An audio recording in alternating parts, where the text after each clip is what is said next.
Hey folks, welcome back to the show. Today's episode is a doozy. It's on a topic that affects most or many of us. We're going to be talking about sleep and how to make it better. So before we do that, of course, want to take a moment to thank you, every one of you, for being here, for listening to the show, and for sending me all your comments and questions. I love the interactions.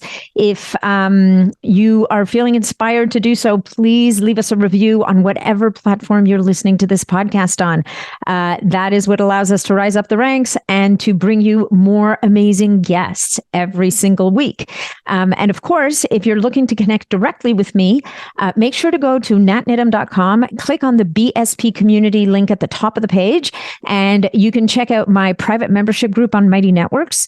That's a great opportunity for us to chat in person in live Q&As on a regular basis. All right, let's talk about the episode. Tell me, have you ever grappled with sleeplessness or tossed and turned all night, cursing your bad sleeper status? You, your partner, look, you're not alone. In this episode of the Biohacking Superhuman Performance podcast, our guest, Mollie Eastman, who I absolutely adore. She's not only incredibly smart and knowledgeable, but she's also incredibly funny. The two of us get to talking and, it takes us a while to even get to the episode. Anyway, shares her techniques of adopting a growth mindset towards sleep and talks about the various factors that can ultimately affect our sleep cycle. She stresses on the importance of understanding our individual relationship with sleep and how it can be worked upon just like any other skill.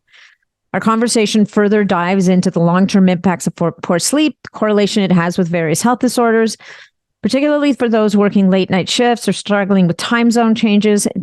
This episode offers comprehensive resources to help mitigate the impacts. We discuss the use of various sleep tracking tools, the relevance of meal timings, blue light exposure. We also touch upon the negotiation tactics that can be used with employers to minimize the negative impacts of shift work. Finally, we explore sleep apnea, its symptoms, treatments, and the significance of seeking professional help. And we cannot stress this enough, folks. Sleep apnea is a tough one to solve on your own. So Mollie Eastman is the creator of Sleep is a Skill, an incredible program, and the host of the Sleep is a Skill podcast. You've got to listen to this show. Sleep is a Skill is a company that optimizes people's sleep through a unique blend of technology, accountability, and behavioral change. She's created the #2 sleep podcast, written a popular weekly sleep newsletter for over 5 years. She's partnered with luxury hotels, lifestyle brands, coached the world's top poker players. She's got a lot to say about that, and she's appeared on over 150 podcasts. To learn more about Mollie, her podcast, and her programs, you can go to her website, which is sleepisaskill.com. Check out the podcast, Sleep is a Skill, and or check out her Instagram account where she shares amazing information, which is at Mollie Eastman. All the proper spellings will be in the caption below. Okay, now let's jump into the episode. Hey folks, just a quick reminder that all of the information presented in this podcast is for information purposes only. No medical advice, no diagnosing, no treatments suggested here. Before you try anything that you hear about or learn about here, make sure that you check with your medical provider. Folks, welcome back to the show. And I am so happy to finally be welcoming Mollie Eastman to this show to talk to us about sleep and circadian entrainment. Mollie, welcome.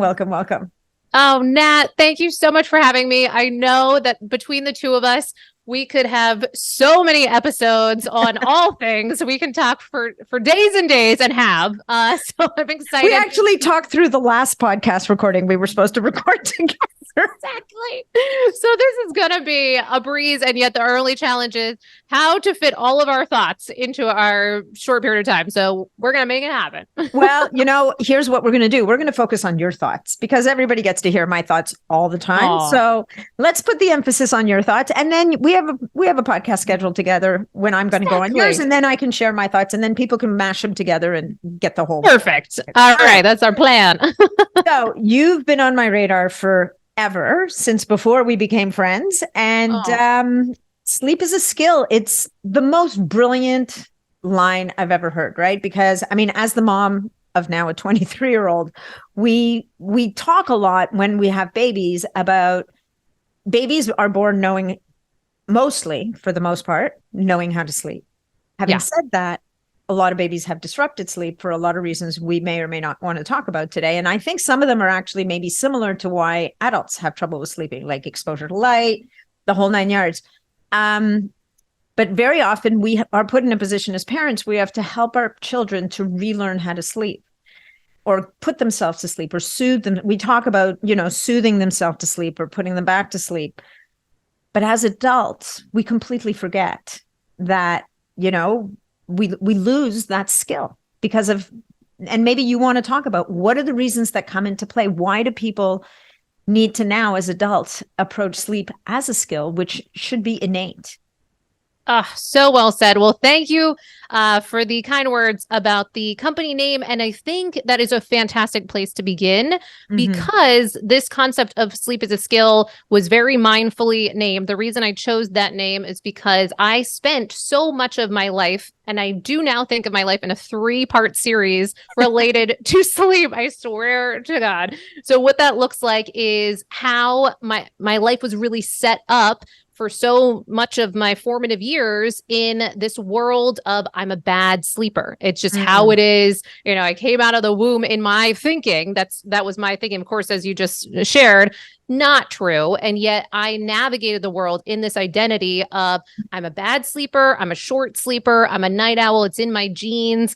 Narratives like I'll sleep when I'm dead, kind of mind over matter, all of those things. All the stories. All the stories. And so reverberating my experience of life was one of just survive that lot in life, that hand I was dealt around my sleep. And so it wasn't until I went through a period of insomnia that absolutely changed my life. It was really my rock bottom in my life. And of course, often insomnia doesn't come out of a vacuum. Often it comes from other things that are not working in our life. And that was certainly my experience as a serial entrepreneur in Manhattan, burning the candle at both ends.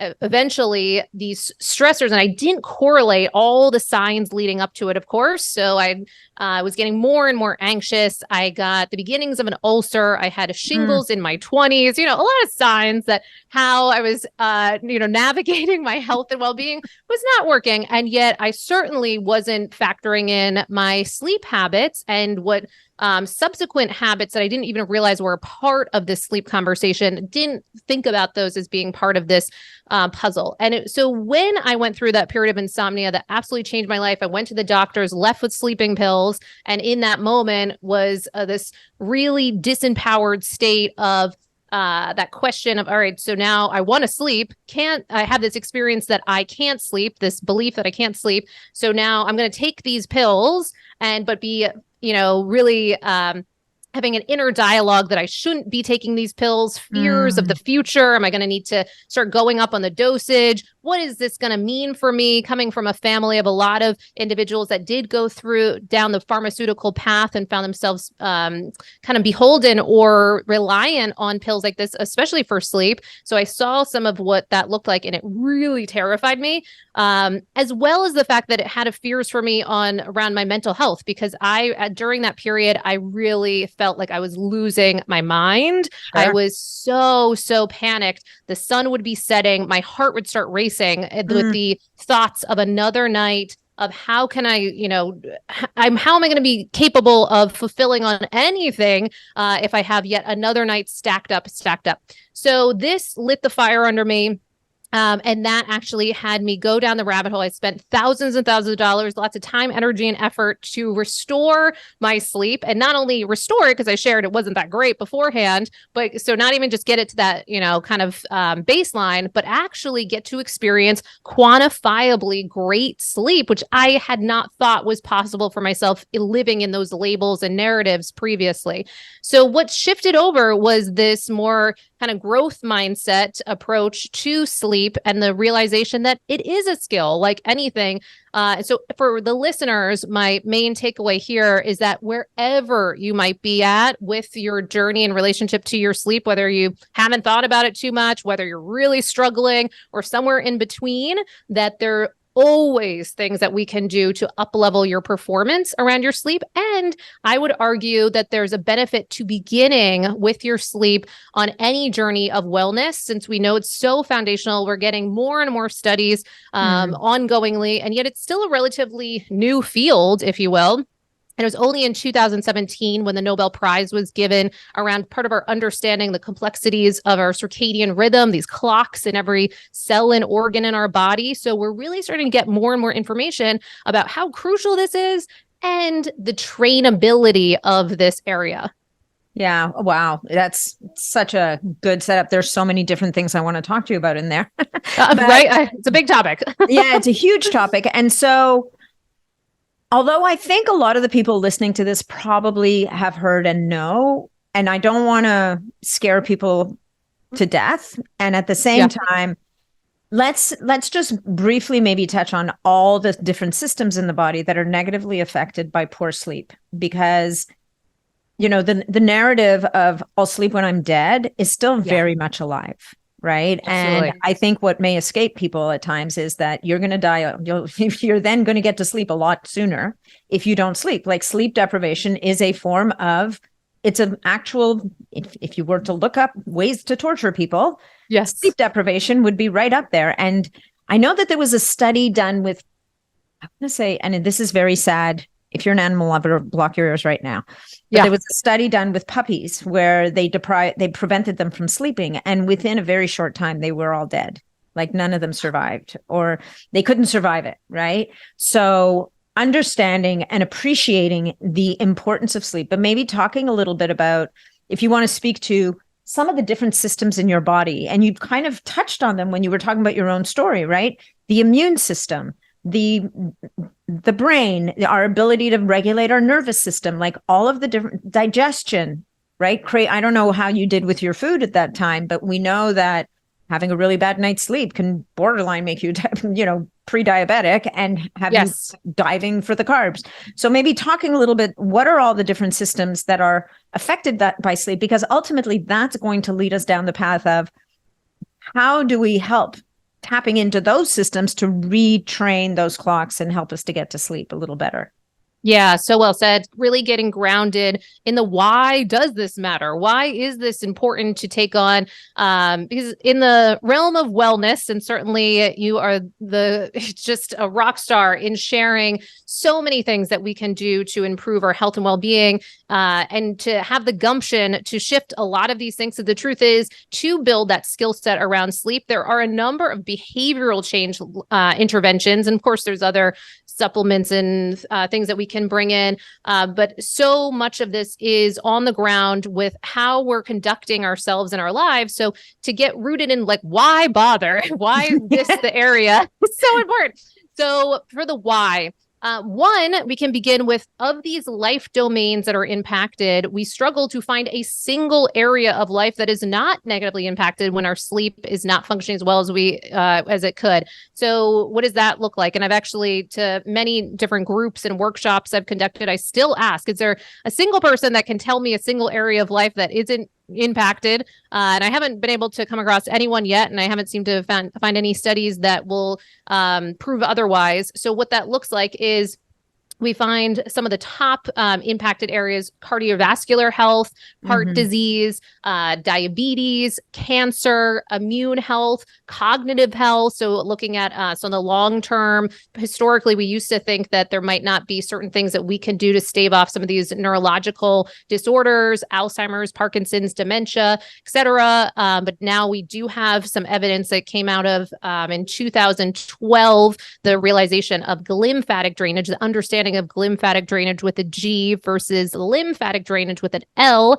Glymphatic drainage with a G is that cleansing process of the brain that seems to largely take place around during deep sleep in the first half of your night for most people. And that, even in and of itself, for brain health, cognition, both on what appears to be on the front side of things, the short side of things. So just even with a couple nights of poor sleep impacting, some of your error rates and certain things that will show up in different studies. But then certainly long-term, setting us up for what appears to be correlations between the evolution of those neurological disorders. So those are some areas that are impacted, not to mention aging, reproductive health, our hormone health.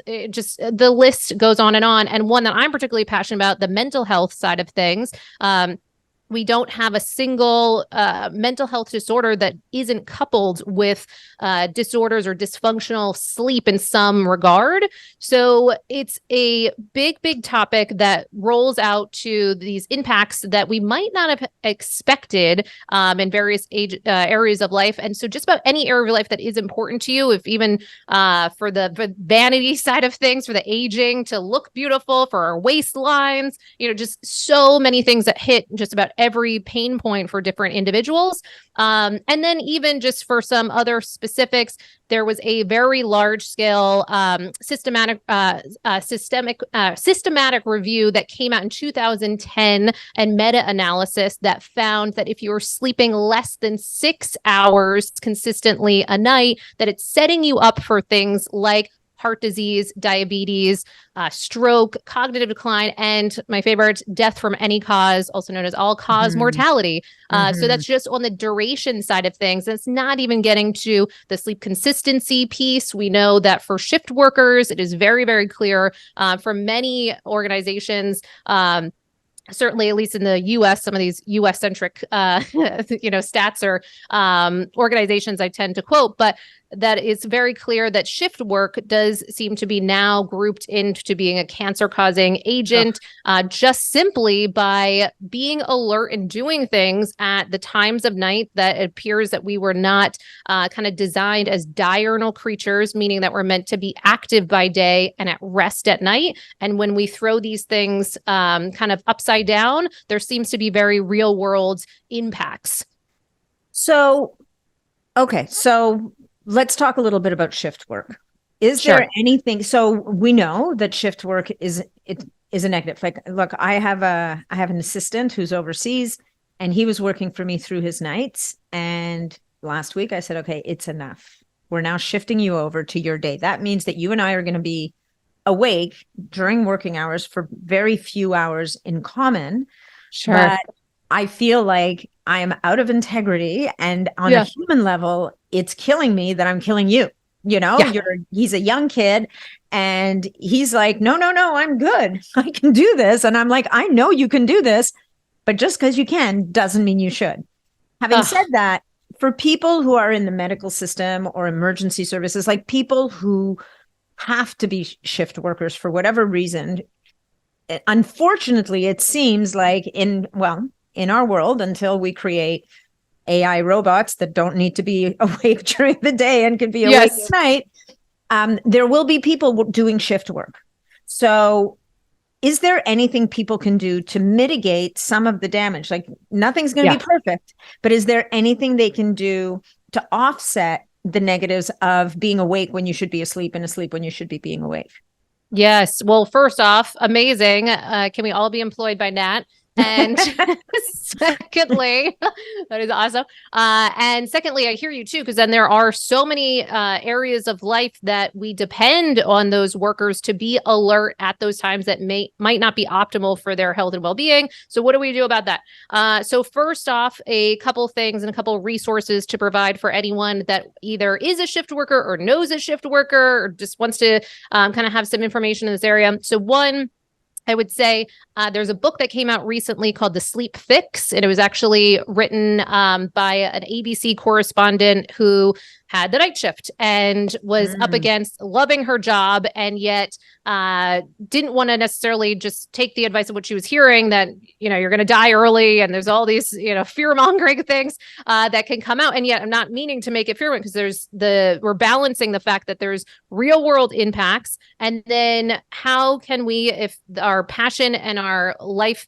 kind of requirements or things that are important to us do call for us to be awake at some of those certain times, what do we do about it? So she went on a kind of journalistic crusade, interviewing just about every, sleep professional to pull out one of the few books that is really geared towards shift workers in particular, because there's not a lot of books that do just that. So I would recommend that, which goes through a lot of kind of philosophy and also practical takeaways. So there is that. Secondly, I would also recommend a resource that's fairly new, and it's from the creators of the Time Shifter app, which I suggest every person that's going to be traveling, long periods of time, so that they might be jumping across multiple time zones. Definitely get this app. No affiliation, but just, it's something you want to have in your toolkit. And by those same creators, they've also created something called the Shift Work app. And this is newer, and yet it's getting some great feedback, because what it is you can put in your shifts, and then it will help you be able to time shift like a verb, so that in advance of particular shifts that might be coming up for you, that you can prepare accordingly. And it will go through maybe some out of the box ways that you can prepare, and then both during the shift. But what I would say is, if we pan out on average, if we can by any way, shape, and form create consistency, because we know sleep loves consistency. If we can create your shift like a lifestyle, that is where we see the most benefits. So meaning that if you are always, if it requires that you wake up at, say, 1 a.m. In order to fulfill on whatever shift that you have that early morning or what have you, that we always keep you waking up at 1 a.m. in that example, and including 7 days a week. So that just becomes your new reality. How can we create your calendar to mimic that? And then we do some things to mimic as much of nature. So the sun rising at certain times, the sun, setting at certain times that would make sense for you, mimicking that in your environment. How can we make that 7 days a week? Now, the really huge struggle is rotating shifts. So shifts that happens, right? Like happens. Totally. Yeah. Well, and it's almost like people think it's a concession. Look, you only have to work nights 3 days a week or every other day, which I think is the most toxic form. And my question to you before I let you kind of keep going there, I apologize for interrupting, but my question to you is, how big a chunk is big enough? So is it better for someone to be, let's say, from what you're saying, I think what you're saying is optimally, you're always working nights. Yeah. And if you're not working nights on the weekends, and this is where it probably gets really ugly, because you want to have your life during the day when all your friends and family are awake. That's where it must get really difficult. But let's say you have no friends and family, or all your friends and family work nights with you. Yes. And would it be okay to alternate a week on, week off? Or would it be okay to alternate 2 weeks on, 2 weeks off? Or could we say that if we were working nights for a month and then days for a month, that would be a little less awful for our health? Like, is there an interval that you could identify, or is it still kind of, we don't really know? Yeah, great question. So I would still put it in. So even if we pan out too, for people that are listening, that are also just navigating their very normal kind of lifestyle and very ordinary bedtime wake times, that we still see a lot of variation for those people, often very commonly known as social jet lag. So that's kind of that self-created jet lag that we're bringing in every weekend. So say Thursday, Friday, Saturday, or what have you, suddenly we're going to bed much later, we're waking up much later. So many of us can create almost this experience of travel without going anywhere at all. So hang tight if you're listening and that's you.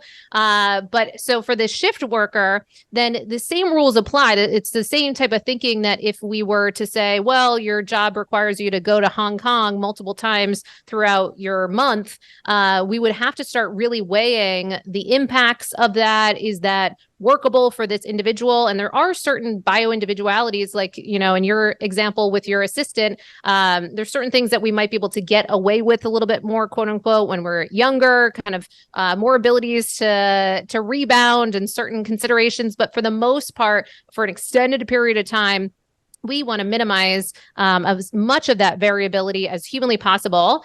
And what I would say too is that this is that group in particular. I believe all of us have this opportunity to learn the skill set of sleep, but particularly for that group that's really on red alert, that there's so much that we want to be aware of, and then have those tools in our toolkit when suddenly the shift changes, or now you have to do a longer shift that you weren't planning on, or in the example from the Sleep Fix book, that correspondent would often be called in on kind of special assignments. We see that for, people working in, kind of public service. So whether firefighters, et cetera, just a lot of unpredictability, and you might not be able to have the luxury of pre-planning. Then in those situations, what do you do? How do you get yourself back onto a schedule? Well, this is where it becomes paramount that we start to learn what are some of those things for all of us, and then particularly that group, to have available to start to know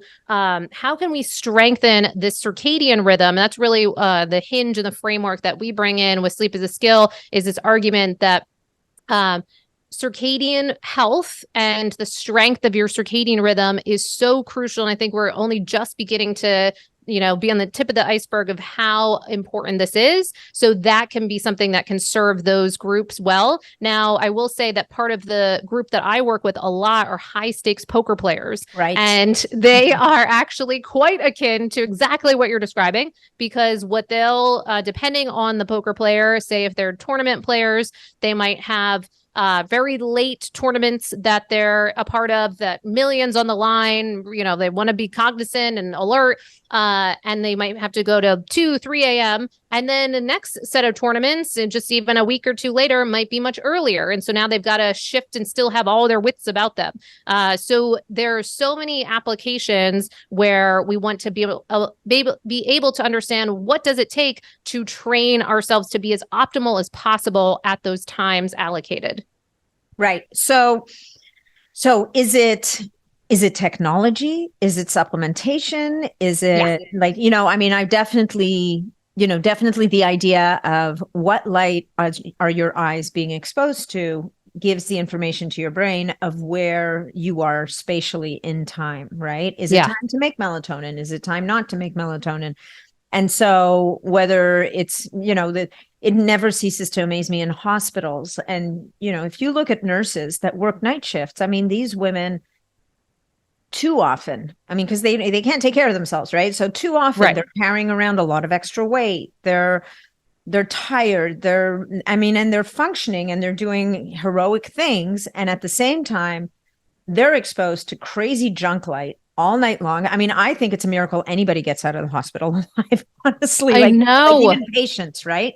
So the systems are designed for the most part to at least make their jobs doable, but the patient goes right out the window. The patient's well-being in some ways, not that they're not doing everything to keep them alive, but I need to take your blood pressure at 3:00 in the morning, and somebody's fast asleep and there's things pinging and lights flying. But anyway, I digress. Yeah. Is it about, I've on occasion had conversations with people. I'm like, okay, well, wear those blue blockers as you're leaving the hospital so that by the time you get home, you're even in a position where your body is starting to think that maybe it's time to go to sleep, right? And changing adopting a meal schedule that mimics what you would be seeing during the day at night, so that you're kind of tricking your body into thinking it's a different time of day, right? Yes. And then when you're waking up at night and you need to be awake, but you really want to be asleep, now getting a blue light exposure, and I don't know if you have suggestions on this. Like I saw a new one in London. It's like this really cool headband with like nose clips on it. Looks a little goofy, not going to lie. I have it. Yes, I totally know. Is it the AO or? Yep. Exactly. Yeah. AYO? So funny. I was just cleaning up. I was showing you just to change around my office and just cleaning those, put those in a new spot. Yeah. For travel, some of those can be really impactful, especially for shift workers, just ways on the go, to your point. If you're finding yourself in an environment that might not be pulling for great sleep or great circadian health, then how can you kind of take matters into your own hands? So absolutely kind of having that toolkit. Yeah. So anyway, so there's tools, there's the behaviors, and this is on the shift side. So I guess just to finish up on shift, because there's so many other topics we want to dive into that are maybe even less extreme. Well, they're just as extreme, except different. Yeah. Is that for the shift worker, there are things you can do to mitigate the physical impact. Part of it might be negotiating with your job how long those cycles of shift work are. Part of it might have to do with technology. Part of it has to do with the timing of when you do certain things. And it's going to be really pulling in all of those tools, all of those skills that I know that you teach in your programs, where you're helping people to re-educate themselves on how to set themselves up for great sleep every night. So absolutely. Okay. So 100%. Couple things. And some of these things can absolutely apply to anyone, even outside of the more extreme cases. So if we were to step back, we'd want to have this goal of how can we improve our sleep aptitude, even in those circumstances that might be really trying. So a couple things. One, I am an advocate for getting data around what is happening with your sleep as a place to begin, but particularly in those cases where we've got a lot of kind of variables. So I like to have people tracking. Now, there are groups that maybe that wouldn't be as advantageous for, but if you are a candidate for tracking, then I would highly suggest pulling in some, whether you're using Oura Ring, Whoop Band, BioStrap, Apple Watch, just, starting to get some numbers behind you on what is happening. What are we seeing? Are there patterns that might have some blind spots that we might not even be aware of how we're kind of operating, or the results that we're getting with our sleep, so we can start to get more fine-tuned on what is it that we're dealing with. Are we dealing with difficulty falling asleep, staying asleep, early morning awakenings? If it's your morning, maybe if you're a shift worker, your particular time frame that you're struggling with. Also, what can come out too is one thing we absolutely don't want to see is not only if you are a shift worker, now dealing with that problem, but also undiagnosed sleep disorders. And you want to rule out, because there are over 100 sleep disorders that could be lurking that might now be already further pinging at your results with your sleep, because no matter what shift you're working, if you have really severe sleep apnea, for example, which is just rampant, including mild, moderate, or even kind of the in-between, which is upper airway resistance syndrome, other things like bruxism, so teeth grinding, snoring. I mean, just the list goes on, restless leg. If you're dealing with kind of sleep fragmentation, lots of those different wake ups. There's so many things that if we do get those diagnosed and handled, then that can further augment the actual sleep that you are getting, because that is paramount. So we want to make sure that we first rule those out. Now, do know, at least in the United States, sorry for all these United States centric stats, but in the United States, there's less now. The recent studies, recent stats have come out that it's even less than around 7,000 sleep professionals are available for individuals in the US for millions and millions of people. So really being aware that, one, it's really statistically unlikely that most people are even getting to a sleep professional that's trained in this area. Knowing that if you go to your general practitioner, to your primary doctor, that what's unlikely is that they're going to be able to spot some of the red flags that might be demonstrating themselves that you're dealing with something around your sleep. Because again, US-centric stat in the US, Harvard released that even at Harvard Medical School, one of our top schools, that the average doctor is getting around 2 hours of training in sleep. This thing that you do a third of your life, on average, 26 years of your life is spent sleeping, and so formative, so important. And yet, unfortunately, with those 2 hours, it's unlikely that they're going to be able to help spot some of those signs. So you will need to kind of advocate for yourself. And really often, unless you're lucky enough to be paired with maybe a doctor that's in this conversation, or a functional medicine doctor, you might need to really fight to get to one of those sleep professionals and get on those wait lists. If we want to screen too in advance, and if it's too long of a wait or what have you,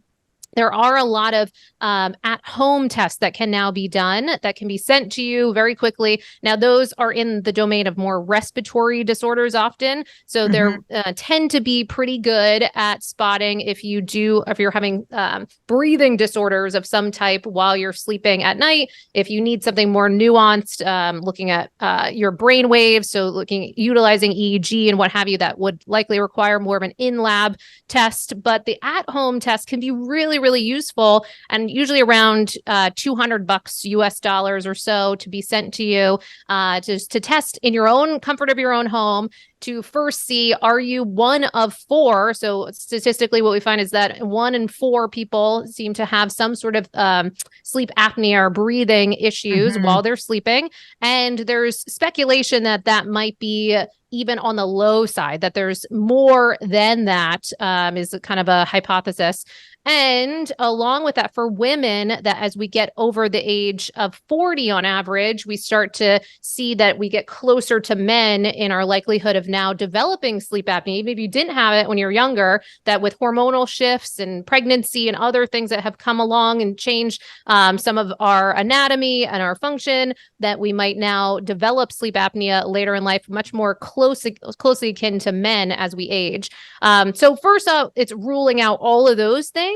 And then my framework is to bring us through that circadian rhythm entrainment. And there's a hierarchy of things that really can impact the strength of your circadian rhythm. And so just right off the bat, I would say that the order of importance that we address it in is looking at light dark timing first up, because we do know that that's one of the biggest zeitgebers or time givers to impacting your circadian health. Below that is temperature timing. And so that's one of the other big ones that we look at and can get nuanced as well. And then I can, there's additional ones that we can go through, but a really popular one that we find a lot of people struggle with is meal timing, and some interesting studies that have come out around that. And then there's more, of course, that we can be aware of, but those top 3, I would say, are great places to begin for most people. Yeah, great. So I think going back to the sleep apnea thing, I think what's really interesting about that is sometimes even just asking your partner can give you insight into your sleep apnea. If you're the person who, and I don't know how much you agree with this, but if someone has sleep apnea when they're lying on their back, which is when the tongue falls back, the tissues kind of collapse on themselves. And that's where you have the person who, after they've woken you up out of your sleep, because there's like been this horrible noise that's come out of them. But if you, before you punch them in the head or elbow them in the ribs or whatever it is, loving partners, if you would kind of sit back and watch and listen, what you might notice, and I think this can be very telling, is that you can see that the person, they literally stop breathing. Yeah. And that noise, right? That noise is the nervous system kicking in, going, holy crap, we're going to die. And they have to push through physically. And then that horrible noise comes out. So I think that actually is a very non-technical way of figuring out, hey, by the way, I think you might have a problem. But if the person, when they lie on their side, they don't snore, does that mean that that's enough to solve the problem? Or is I used to have someone in my life who on their side had developed, I called it, the way I referred to it is, oh, geez, how nice. You seem to have developed the skill of snoring while lying on your side. Yeah. Which made me so pissed off. So, totally. Which of course is really irrational, right? Like nobody's snoring because they want to, they just are. Right. Yeah. But does that mean that it is more of a sleep apnea thing when you can snore on your side? And it's just a body position thing. So if the person can just train themselves, and I know people will do crazy things like sew a tennis ball into the back of the balls, or whatever. Backpacks, totally. Wear a fanny pack with whatever. It's a little buzzy thing that'll wake you up and make you turn over. But and that could be a tech idea. Anyway, but so embedded in that crazy story is there are 2 questions. Number 1, if the person only really has these apneic, if that's even a word, events lying on their back, does that mean they genuinely have sleep apnea, but it's solvable by lying on their sides? And if the person now can snore when they're on their side, does this mean that this is like a more advanced form? Because I know there's different degrees of sleep apnea. Totally. Great questions. Okay. A couple things. One, I would say this is also a time where getting more information and more data can be so helpful, because when you do test, and I'm a stan that we're in a future where every person is being tested for sleep apnea the same way we're all tested. We get our blood pressure tested multiple times. You don't just test your blood pressure once in your life and then make all these treatment and decisions around that, because similar, apneas are very dynamic. And so there's so many things. To your point, your sleep position is one of those factors. Also, the types of foods you ate, including the quality and the timing of foods, can flare up apneas or not. Alcohol can flare that if you gain a little bit of weight, right? We all know alcohol drives snoring. Alcohol for sure, big time. If you are also in kind of a suboptimal environment, if you travel a lot and you find yourself at high altitude, you might have a big flare up in apnea. So there's a lot of things that can impact the number of apneas that you might have, as well as anatomy. So for some people, it might be more nasal based. So, and something might happen, you break your nose, something, where it wasn't a problem, now it is a problem. As we age, to your point around the tongue falling back, then that's something that we can actually, there's various interventions around therapies that you can do to strengthen the tongue. And there's also an FDA cleared device in the US, which is Excite OSA. And that one is almost like a TENS unit for your tongue. And so that's strengthening the tongue, believe it or not, FDA cleared for snoring even. Wow. So just snoring. So there are people that will say, well, I snore, but I tested, I don't have sleep apnea, but it's still going to be disruptive to your sleep. So another resource I would provide is Snore Lab. It's a app that you can just download and put by your bedside, and we can get some real numbers too. Because if the person that says, well, I don't have a partner, so I can't find out, this information, I don't know if I'm snoring or not snoring. So you can get this information and you can come armed with that to your doctor or to order the at-home test. And then the other piece of this is that because there are so many elements and components, what we will see on those tests will come out is how much you are having those apnea-like events at different sleep positions. So it will show, and to your point, most people, we will see much more apnea events when you are on your back for many, but there are the cases where people will get still a decent number on their side or even on their stomach or however they find themselves sleeping.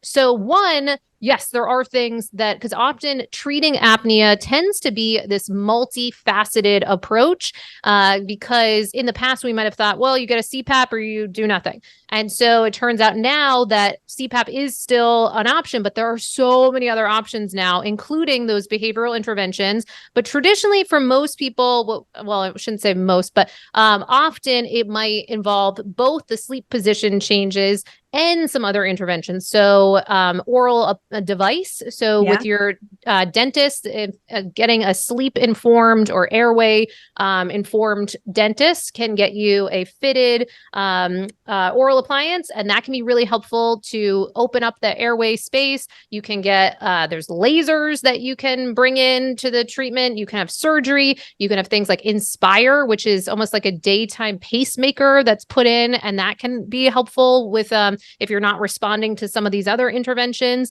You can get things like airway stents, which are basically stents that are akin to stents in the heart. They are going in the nose, and they're quite marked. You look at them, you're like, how could this all fit in the nose? But it fits in the nose. There's also radio frequency techniques that you can bring in, kind of like lunchtime, procedures that you can bring in that will expand your nasal passage. If you're someone that's dealing with a tongue tie, that's another consideration. And so then the relief of that tongue tie can be helpful for some if that's impacting their sleep. So really getting curious about this area, because if you're someone that deals with particularly wake ups, we see a lot for sleep apnea, and people are just so afraid. Why am I waking up? I feel like I have to go pee all the time. And they're thinking that it's about the going to the bathroom thing, but it really at its root for many people is this airway disturbance. So imagine how stressful that is for the body, because apnea really just means a period of time where you can't breathe. And so that's not a great feeling for the body. So it will wake you up and bring that stress response. And sometimes those are the wake ups where now you're awake at 3:30 in the morning. So if you're experiencing some of those, but then there's other lesser known symptoms and sometimes a little different for women. So sometimes, you might wake up and you have a morning headache. You have really just pretty pronounced fatigue. You can fall asleep just about anywhere. I see for a lot of people, the people that tell me they're great sleepers, they fall asleep the minute their head hits the pillow. That is a huge red flag for me that they might actually have a undiagnosed sleep disorder, because we should actually not fall asleep the minute our head hits the pillow most of the time, because that tends to demonstrate either sleep deprivation of some sort, or insufficient sleep quality, like one of those sleep disorders that haven't been diagnosed. So what I would say is for that area of things, the respiratory piece, you probably have heard of mouth taping. A lot of, not you, just of course you have, but probably the listener has likely heard of mouth taping. And so that is one that sometimes can be helpful, but there's a lot of concern in the sleep community that that might be masking, no pun intended, other sleep disorders, and sometimes making it worse, sadly, if you are putting, not always, because there are times where that can help mitigate, but if you're not treating the sleep apnea and then just putting on the tape, then that can be problematic and sometimes flare up different types of apneas. So we want to just be thoughtful in making sure that we're not missing something egregious, and then we're taking on the circadian entrainment approaches as well. Wow. Okay. Oh, boy, we don't even have that much time left, and I feel like we've only just scratched the surface. Part one. But maybe to like pull back a little bit. I think one of the messages that's really important for people to hear is, and it's funny, it applies to everything, right? Because our tendency is to say, what supplement can I take? What can I do? Like, just fix it. I just need to fix it, right? Yeah. And step one has to be identify the cause, identify what's the driver of whether it's feeling exhausted in the morning, falling asleep in the middle of the day, or falling asleep, as you say, people brag about, oh my God, I fall asleep the minute my head hits the pillow. And you're sitting there delivering the bad news going, well, actually, it should take you about 15 minutes to fall asleep. And they look at you horrified going, what are you talking about? This is a good thing. My head hits the pillow. I'm asleep. And you're like, exactly. Right. So here's the thing. Yeah, exactly. My husband tells me I should have a segment, Mollie ruins everything, because half the time I'm delivering this bad news. Alcohol, you want to have that and great sleep? Not going to happen. Yeah, sorry. Exactly. I know you think you're sleeping. However, you're actually unconscious. Exactly. If only it worked that way. Anyway, but I think that the real, and this is a message that because people look, should I be taking melatonin? What about magnesium? What about valerian? What about passion flower? What about hops? And I'm just talking about herbs right now and a couple of minerals. But even before what about a peptide? Is there a peptide I can take? Right? Totally. So understanding, I guess what you're saying, and it's really interesting you brought this up, that this should and could and may in the future become part of your normal workup at the doctor. Yes. Is a sleep assessment, just like you get labs done. What is the quality of your sleep? Is there anything getting in the way that you don't know about?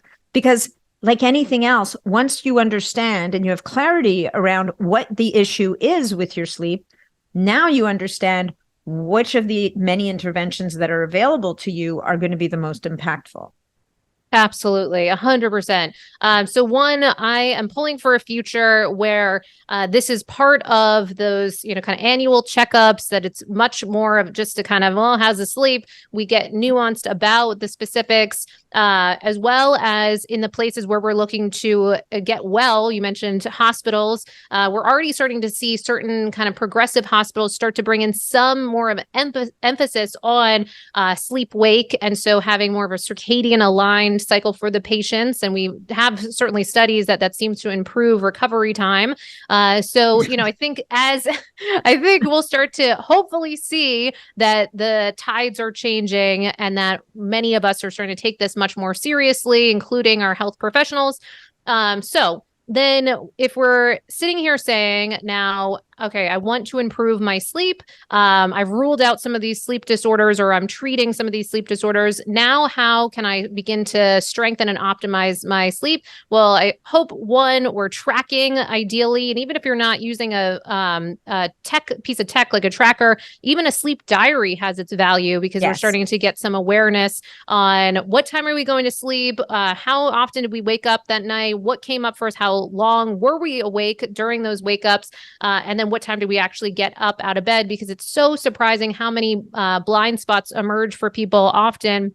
I talk to so many people where in the beginning on our onboarding, they say, well, yeah, I'm really consistent. I get up at the same time, blah, blah, blah. And then I look at their stats and they're not even being my experience is people are just totally unaware of how much abnormality is present in their sleep, even just from that sleep consistency piece. So if you get nothing out of all that we've been talking about today, I hope that one thing I can leave you with is that playing the game of a consistent wake up time, especially. So beginning with the wake up time, because we don't always have as much of a say over the bedtime, to try to force sleep. Good luck. That's always can often be problematic. So instead, we can begin with the wake up time where we have a say, and that we're looking to have that be consistent around 7 days a week, plus or minus 30 minutes is kind of our ideal optimal. Now, sometimes you had a really rough night, or there's a wedding or something happened. So then you might swing it out a little bit more, maybe say around an hour or so, but we're looking to have that ideally be not too often. And then from that anchoring, so that anchors you at one particular place in that morning wake up period. And this might, even that, I would say sticking with that for multiple weeks, because that can get uncomfortable and it loses its novelty quick. And often people then want to throw it out and they say, this isn't working for me. So if you stick with this for weeks and weeks, then over time, you begin to see the benefits. That's where now we can layer in many of these circadian timers.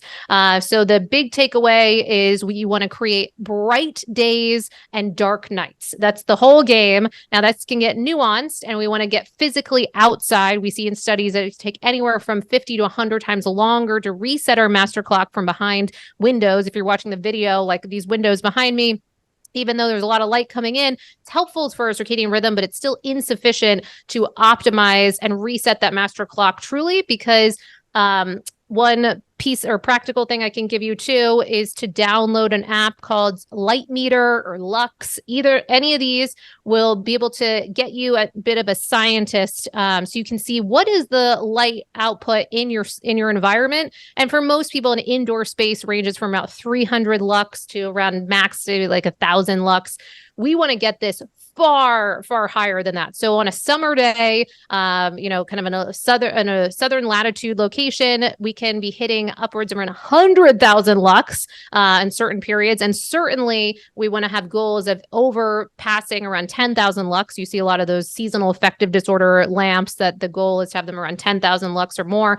So we're looking for really markedly bright light. And so that would be the first place to begin, is how can you set up your days to get as much of that bright light at the right times as possible. And then in the evening post sunset, that you are shifting your environment to really pull for darkness so that you can produce as much melatonin as possible. And the last piece about that, I would say, is that just recently a preprint just came out that was pulling for about 250 circadian scientists asking for warning labels on light bulbs when used at night for its impact on sleep, but also cancer, diabetes, and mental health. So this is becoming a bigger topic, and we can get much more nuanced. Maybe we'll have to do a part 2 or something. I think we have to do a part 2. But hopefully because there are solutions, right? There are bulbs that don't emit blue light. There are ways of hacking around this. And Mollie and I coming into this episode said, okay, we're not going to lean into all the fancy tech that we both love so much. We really want to give you guys information that you can wake up tomorrow morning and start implementing, right? Exactly. Now, I know that you're short on time here and probably have to jump off. So before you disappear on people, I'd love people to know where they can find you. We didn't even talk about your cohorts, which are like these living labs that Mollie runs, which is like an 8 to 10 week coaching course where you're part of a cohort of people, you're tracking your sleep, and every week you're learning about a new piece of the ways that you can improve your sleep from Mollie herself, and then group coaching calls during the week, every week. So that is super awesome. That's just kind of your teaser, guys. So Mollie, why don't you tell people where they can find you? Tell them about your amazing podcast and all the things. Well, Nat, is always a pleasure speaking with you. And I know we could talk for days and days, and we'll probably have to set up something, a round table or something, to get more information out there. But yes, if you are struggling with your sleep, and whether you're just kind of sleep curious or you want to go in deep, our intention, and my mission on the planet, is to help support people getting back in the driver's seat with their sleep. When I was struggling with my sleep, I felt so disempowered. I felt like mystified wide, and I felt very alone. And so my intention is that there's a place for you to go, no matter if you just want to kind of learn a little bit more. And if that's the case, then you go to sleepisaskill.com. We can, there you can take a sleep assessment and just put in kind of what you're dealing with your sleep, get auto triggered back, some direct resources right away that can help you, including our optimized bedroom, downloadable PDF. So then you can kind of walk through and high tech, low tech things you can do. And beyond that, we have a weekly newsletter. It's been going out. It's been 5 years strong every Monday, Sleep Obsessions, it's called. And so you can get lots of tips and tricks and latest studies and things to support you in your journey. And then if you're looking to, and if you want to learn more, we have a sleep podcast that Nat is actually going to be a part of. I'm very excited for that. Talk about peptides for sleep. It's going to be amazing. So we have lots of different experts in different domains to support your sleep. We just got word that now we are the #1 sleep podcast. I've been saying #2 for ages. And apparently I got, I just got the update from, another ranking source that apparently we're #1. So anyway, we got lots of, tips and tricks there and for free to help support your sleep. Now, if you want to go in deeper, we have cohorts and there we require an Aura ring so that we can actually have some data and show wherever you're at with your sleep. And then you go through a process. So in our cohorts, we have a bunch of weeks that we're all together. And then on the other side of that, you leave with measurably improved sleep on the other side. So, beyond that too, if you're really struggling, you want really some kind of private support, we of course have one-on-ones as well, but wherever you're at, that there's an option for you. Amazing. I love it. So Sleep is a Skill is the podcast. Exactly. Sleepisaskill.com is the website. And on Instagram, Sleep is a Skill. Yes. Sleep is a skill everywhere. Exactly. It. Yes. Sleep is a skill and it is your birthright. So if you're going to hack just one thing, hack your sleep, because everything else can pretty much fall out of that. So thank you. Exactly. Thank you so much, Mollie, for your time today and for all this amazing information. And I so look forward to our next chat. Oh, me too. You're amazing. Thank you for the work you do, Nat. It just makes such a difference. And I've actually worked with different clients that have come my way through your trainings and sharing about how important sleep is. So thank you just for being a spokesperson for this area of life that I think it gets so forgotten. So I really appreciate you and more to come. And thank you for all that you do. Thank you so much, Mollie. Awesome. Thank you.